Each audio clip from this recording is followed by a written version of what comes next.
খেলার যেরকম চাই মানে এক্সপেকটেশন থেকে বেশি পয়েন্ট দেয়, সেরকম হিউম্যান সন একজন প্লেয়ার যিনি এক্সপেক্টেড পয়েন্টস থেকে কম পয়েন্ট দেয়। তো প্রিমিয়ার লিগ এরকমই একটা একটা আড্ডার একটা একটা খেলা যেখানে you never know what can happen.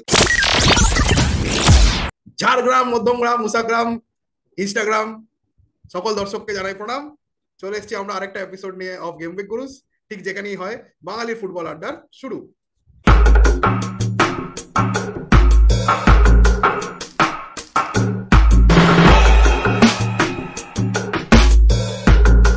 আজকের ভিডিওতে আমরা লক্ষ্য করব some our thoughts about game week 5 going forward to game week 5. We will look at budget defenders, budget midfielders, differential forwards, and at the end of the day we will also look at the transfer trends. So একটা content ঠাসা, একটা একটা টান টান কন্টেন্টে ভর্তি পুরোপুরি এফপিএল proper এফপিএল channel আড্ডা নিয়ে চলে এসেছি আমরা আরেকটা এপিসোডে। তাহলে বেশি দেরি না করে শুরু করা যাক আমাদের game week 5 watch list.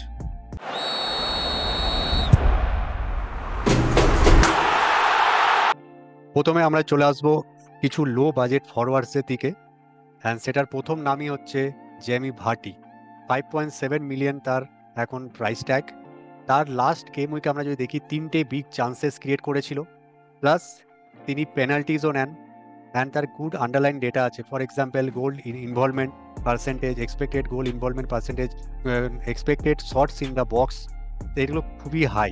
Plus আমরা যদি দেখি তাদের ভার্ডির বা লেচেস্টার সিটির যদি কামিং ফিক্সচার্স, তো নেক্সট সিক্স গেম উইকস খুবই ভালো ফিক্সচার্স আছে, and we can target Jamie Vardy for that. And আমরা যদি দেখতে পাই নেক্সট ম্যাচ জেমি ভার্ডির হচ্ছে এভারটনের এগেনস্টে, অ্যান্ড যেটা আমরা আগের ভিডিওতে যেটা আমরা আগেই ডিসকাস করেছি, এভারটন আপাতত 13 গোলস কনসিড করেছে অ্যান্ড 19 বিগ চান্সেস কনসিড করেছে। সো মানে বলাই যেতে পারে one of the good opponent for the attackers, মানে অ্যাটাকারদের জন্য একটা ভালো পয়েন্ট তুলে আনার একটা ভালো অপোনেন্ট। তো সেই কারণে Vardy is one of the low budget forward, যেটাকে আপনারা কনসিডার করতে পারেন নিজের এপিএল টিমে এই গেম উইকের জন্য অ্যাড করতে পারেন। এবার আমরা দেখে নেব ডমিনিক ক্যালভার্ট লুইন বা ডিসিএল, যার এখন কারেন্ট প্রাইস দাঁড়িয়ে আছে 5.9 মিলিয়নে, এবং তিনি 4টে বিগ চান্সেস ক্রিয়েট করেছেন লাস্ট গেম উইকে। যেমন আপনারা স্ক্রিনে দেখতে পাচ্ছেন, হি ইজ অন পেনাল্টিজে রিটার্ন দেওয়ার চান্স আছে। তারপরে আন্ডারলাইন ডেটাও খুব ভালো, মানে লাস্ট দুটো গেম উইক ধরেই তার আন্ডারলাইন ডেটা খুবই প্রমিসিং ডমিনিক ক্যালভার্ট লুইন, এবং that has also given a splurge of FPL managers to look forward to Dominic Calvert Lewin as a budget forward option. তারপরে যদি দেখতে হয় আগামী 6টা গেম উইকে তার ফিক্সচার খুবই ভালো, আর সেই গেম উইকটা শুরু হচ্ছে অবশ্যই যেরকম কিছুর আগের ভিডিওতে দেখালো জেমি ভার্ডি, সেরকমই এই এখন আমরা কথা বলছি ডিসিএল এর। তো নেক্সট তার সামনের ফিক্সচারটা হচ্ছে জেমি ভার্ডি ভার্সেস ডিসিএল, তো এটা খুবই টান একটা উত্তেজনামূলক ম্যাচ আমরা হয়তো আশা করে থাকবো। নেক্সট আমরা চলে আসছি ওয়াটকিন্সের দিকে, অ্যান্ড আমরা যেটা অলরেডি দেখেছি এই লাস্ট 4টে গেম উইকে সব থেকে বেশি বিগ চান্সেস ক্রিয়েট করেছে হচ্ছে ওয়াটকিন্স, ইকুয়াল টু হ্যালান্ড অবশ্যই প্রচুর পয়েন্ট দিয়েছে, গোলস করেছে।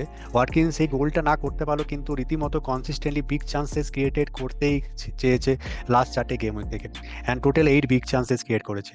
তো Watkins was definitely one option for good points, and তার নেক্সট ম্যাচ হচ্ছে উলসের সাথে অ্যাট হোম, অ্যান্ড উলস আমরা যেটা অবশ্যই দেখেছি কোনো একটা ভালো অ্যাটাকিং টিমের সাথে সেরকম ডিফেন্স করতে পারছে না, এখন গোল কনসিড করছে, অ্যান্ড সেইখানে ওয়াটকিন্সের মোকা তৈরি হবে। অ্যান্ড মোকা তৈরি করার সময় ওয়াটকিন্স কিন্তু সব থেকে আগে এগিয়ে, আগের ম্যাচে যেমন 2টো গোল করেছে, তো এই গেম উইকেও আমরা দেখতে পারি আরও বেশি গোল করবে, অ্যান্ড সেই পয়েন্টস আমাদের এপিএল টিমে অ্যাড করবে।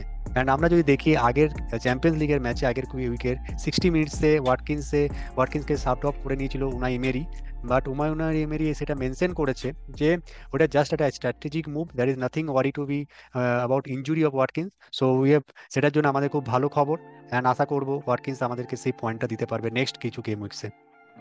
Now we will look at Dominic Solanke, যিনি এই বছরই সোলাঙ্কি জয়েন করেছে স্পার্স ফ্রম বোর্নমাউথ। তিনিও একজন খুবই মানে একটা মিড চিপ রেঞ্জ, একটা মিড হাই রেঞ্জ ফরওয়ার্ড, যার গেম উইক 5 ডেটা মানে খুবই ইন্টারেস্টিং, এবং তার আন্ডারলাইন ডেটা এবং হাই বিগ চান্সেস ক্রিয়েশনেও তার ইন্ডেক্সে তার নাম উপর দিকেই থাকছে। তো ডমিনিক সোলাঙ্কি এখন অব্দি hasn't been a great start yet against with Spurs in Spurs colors, but it is just a matter of time that Dominic Solanke will find the back of the net, and we will definitely see Dominic Solanke becoming an attacking force or a very powerful option in the upcoming game weeks.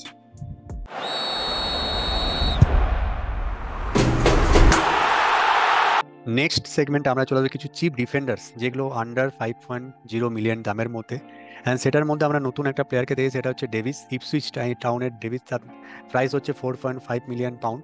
And আমরা যদি দেখি game week 4 এর পর্যন্ত তিনি কিন্তু সব থেকে বেশি সেট পিসেস নিয়েছেন।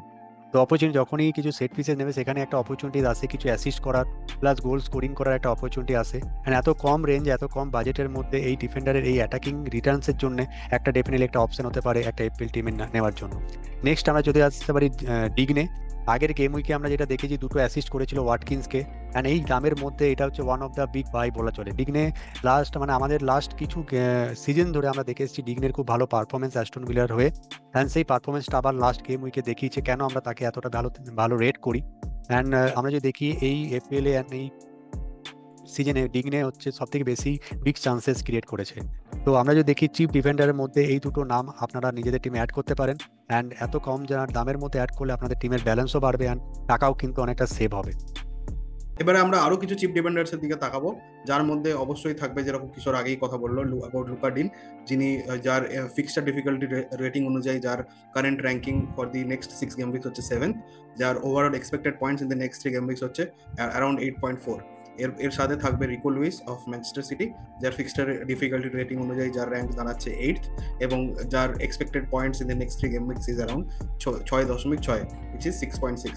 Next will look at Aina, যিনি হচ্ছেন নটিংহাম ফরেস্টের উইং ব্যাক, যিনি যার ফিক্সচার ডিফিকাল্টি রেটিং এ যিনি এবং মাইকোলেঙ্কো মিলেনকোভিচ দুজনেই নটিংহাম ফরেস্টের ডিফেন্ডার্স, এবং দুজনেই কামস ফ্রম আ টিম যারা নটিংহাম ফরেস্ট, যারা এই বছরই প্রিমিয়ার লিগে নিজেদের খুব ভালোভাবে নিজেদেরকে তুলে ধরেছে এবং এখনো অব্দি আনবিটেন আছে। তো তাদের ডিফেন্স ইজ ওয়াটার টাইট। আগের ম্যাচেই তারা লিভারপুলের এগেনস্টে খুব ভালো খেলেছে এবং লিভারপুলের সাথে কোনো গোল কনসিড করেনি in Anfield, which is huge. এবং তাদের দুজনেরই আয়না আর মিলেনকোভিচের expected points in the next 3 game weeks is around 6.2 and 6.0 respectively. তারপরে আমরা দেখে নেবো 8 নৌরি, যিনি উলভসের ডিফেন্ডার এবং যার ফিক্সচার ডিফিকাল্টি রেটিং অনুযায়ী যার র্যাঙ্কিং দাঁড়াচ্ছে 20th এবং যার এক্সপেক্টেড পয়েন্টস হচ্ছে অ্যারাউন্ড 5.5। এবারে চলে আসবো অ্যালেক্স মরেনো, আগেন আরেকজন ফ্রম নটিংহাম ফরেস্ট, এবং নটিংহাম ফরেস্টের ফিক্সচার ডিফিকাল্টি রেটিং অনুযায়ী নেক্সট 6টা গেম থেকে তাদের ফিক্সচার কোয়াইট সলিড। তো নটিংহাম ফরেস্ট থেকে ডিফেন্ডার আপনারা তুলে নিতেই পারেন টিমে। তাদের ডিফেন্স যেরকম আমরা আগেই বললাম যে খুবই বেশ ওয়াটার টাইট এবং তাদের পারফরমেন্স এখনো অবধি খুবই আকর্ষণীয় in the premier league considering the initial 4 game weeks. Alex মরেনোর আগামী 3টে গেম উইকে এক্সপেক্টেড পয়েন্টস বলা হচ্ছে 5.8, এবং অবশ্যই থাকবে রবিনসন, যিনি আমাদের গেম উইক গুরুজের ফার্স্ট 11-এ ফিচার করেন এবং যিনি একজন খুবই differential option right from the early premier league start আমরা আইডেন্টিফাই করেছিলাম, এবং তিনিও এই লিস্টের মধ্যে একজন পার্ট। তিনি এখন she is also currently quite a cheap defender, 4.6 4.7 হয়তো তার কারেন্ট প্রাইসিং হবে, which I am not actually I'm not aware, but এর বেশি হবে না। বাট তারও ফিক্সচার ডিফিকাল্টি রেটিং অনুযায়ী নেক্সট 6টা গেম উইকে ফুলহ্যামের ranking is 17th, but because Robinson has such attacking promise যে তার এক্সপেক্টেড পয়েন্টস কিন্তু 6, which means it is expected কি উনি দুটো করে পয়েন্ট হয়তো নেক্সট 3টে গেম উইকে দেবেন আশা করা যাচ্ছে, which is the worst you can expect in terms of expected points. Then we have Andy Bean.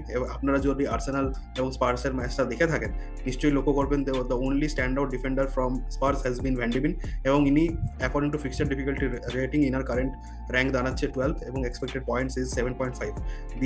the very lively, very fast, very huge, very tall and strong Van de Beek, যিনি খুবই interesting একজন speak হতে পারে considering Spurs ফিক্সচার্স going forward, যাদের fixture difficulty rating অনুযায়ী যাদের rank দাঁড়াচ্ছে 12th। এবং এর সাথে আমরা অবশ্যই কথা বলবো লুইস ডাঙ্ক, যিনি একজন প্রতিষ্ঠিত নাম in terms of fantasy premier league history, যার expected points in the next 3 game weeks হচ্ছে 8.8 এবং ফিক্সচার ডিফিকাল্টি রেটিং অনুযায়ী তার র্যাঙ্ক দাঁড়াচ্ছে 16th। ব্রাইটনের fixtures not very promising, but Lewis Dunk will be a standard option because Brighton is another team যারা এখনো unbeaten. যতই তাদের টাফ বা ইজি ফিক্সচার থাকুক, তারা কিন্তু এখনো no team has been able to take full points against them, so they look quite promising again. এবং লাস্টলি আমরা কথা বলবো যেরকম কিছু আগের স্লাইডে দেখালো অ্যাবাউট ডেভিস, যার ফিক্সচার ডিফিকাল্টি রেটিং অনুযায়ী র্যাঙ্ক হচ্ছে 2nd এবং এক্সপেক্টেড পয়েন্টস ইজ 7.5।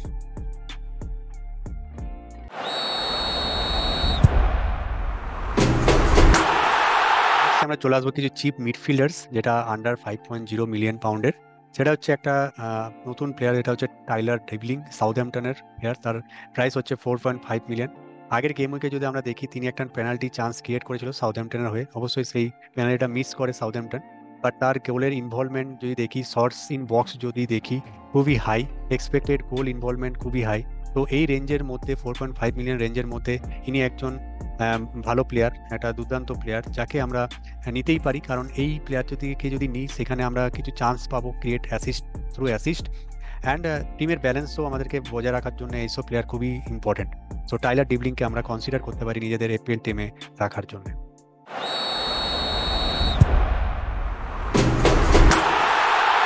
এবারে আমরা চোখ বলাবো about transfer trends going forward into game week 5।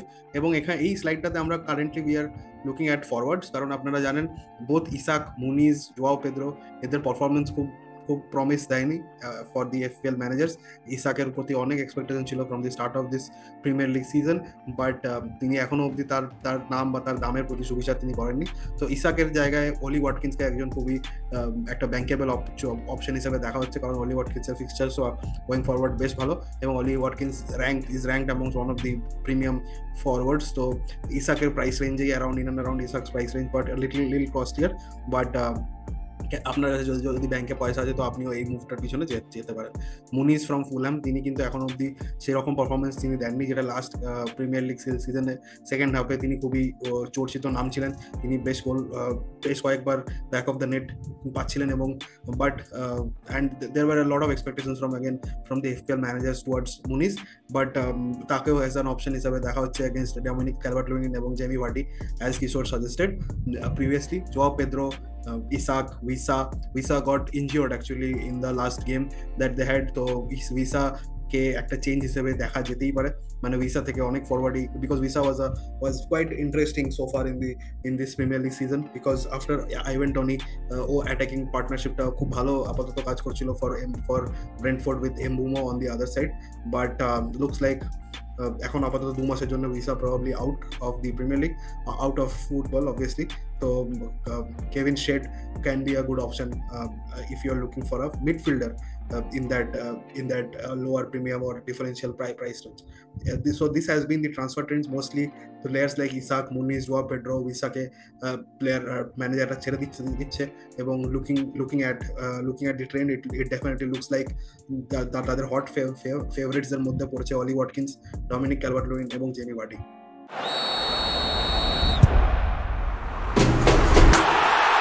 Next আমরা চলে আসবো কিছু predicted points for game week 5। তো কিছু ইম্পর্টেন্ট প্লেয়ার্স যাদের ফিক্সচার্স অনুযায়ী আমরা কিছু প্রেডিক্টেড পয়েন্টস প্রেডিক্ট করেছি। ফর এক্সাম্পল, আমরা যদি সালার কিছু প্রেডিক্টেড পয়েন্ট দেখি, সেটা 8.3। হ্যালান্ড অ্যাজ অলওয়েজ আমাদের যারা প্রেডিক্ট করি তার থেকে অবশ্যই বেশি পয়েন্টই দেয়, তো আপাতত আমরা প্রেডিক্ট করেছি 7.3। এজে 6.6, পালমার 6.3, হটস্পারের Son 6.3, Watkins 6.2, Solanke 5.6, Kevin De Bruyne 5.5, Wood 5.5 and Robertson 5.4। So আমরা এখানে কিছু সিলেক্টেড প্লেয়ার্সদের এই পয়েন্ট প্রেডিক্ট করেছি। অনেক সব প্লেয়াররাই আছে, বাট আমাদের মনে হচ্ছে যেসব প্লেয়াররা ইম্প্যাক্ট করতে পারে নেক্সট গেম উইকে, যাদের ভালো চান্স আছে ভালো পয়েন্টের। তো these are only the predictions, but as we know প্রেডিকশনের থেকে অবশ্যই, যেমন হ্যালান্ডের মতো প্লেয়ার অবশ্যই প্রেডিক্টের থেকে বেশি পয়েন্টই দেয়, অ্যান্ড আশা করবো এই উইকেও সেই পয়েন্টটা যদি দেয়, অ্যান্ড আমাদের এফপিএল টিমে আরও বেশি পয়েন্ট আমাদের অ্যাড করতে সাহায্য করে। হ্যালান্ড যেরকম মানে এক্সপেকটেশনের থেকে বেশি পয়েন্ট দেয়, সেরকমই হিউন-মিন সন একজন প্লেয়ার যিনি এক্সপেক্টেড পয়েন্টসের থেকে কম পয়েন্ট দেয়। তো প্রিমিয়ার লিগ এরকমই একটা আড্ডার একটা খেলা, যেখানে you never know what can happen.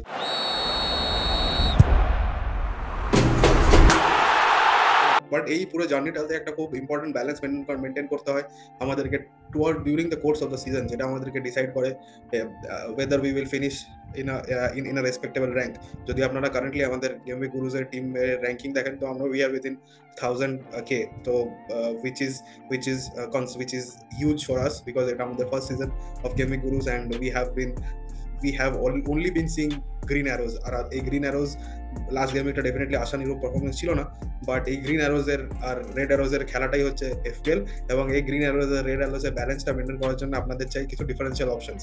So সেই ডিফারেন্সিয়াল অপশনসের মধ্যে আমরা অলরেডি ডমিনিক ক্যালভার্ট-লুইন এবং টাইলার ডিবলিং এর কথা অলরেডি বলা হয়েছে। আমরা জাস্ট এই ভিডিওটাতে, এই স্লাইডটাতে will concentrate on Alex Moreno, যিনি নটিংহাম ফরেস্টের একজন প্লেয়ার, আর তার পারফরমেন্স, নটিংহাম ফরেস্টের পারফরমেন্স, তার টিমের performance has been incredible so far in the premier league season.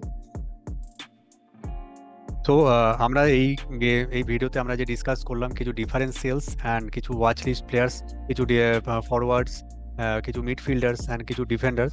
তো আশা করছি সেই স্ট্র্যাটেজিগুলোকে নিয়ে, সেই প্লেয়ারদেরকে নিয়ে ভাবনা চিন্তা করে আপনারা নিজেদের মতো টিম বানাবেন।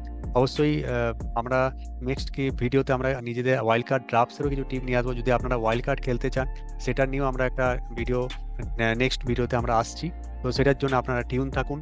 অ্যান্ড আশা করছি আমাদের এই ভিডিওটা আপনাদের ভালো লেগেছে, আমাদের এই কন্টেন্ট ভালো লেগেছে। আপনারা এই কেএমএক্স গ্রুজের ভিডিওকে লাইক করুন, কমেন্ট করুন, শেয়ার করুন, অ্যান্ড আমাদের চ্যানেলটাকে সাবস্ক্রাইব করুন। থ্যাংক ইউ, অ্যান্ড আবার দেখা হচ্ছে নেক্সট ভিডিওতে।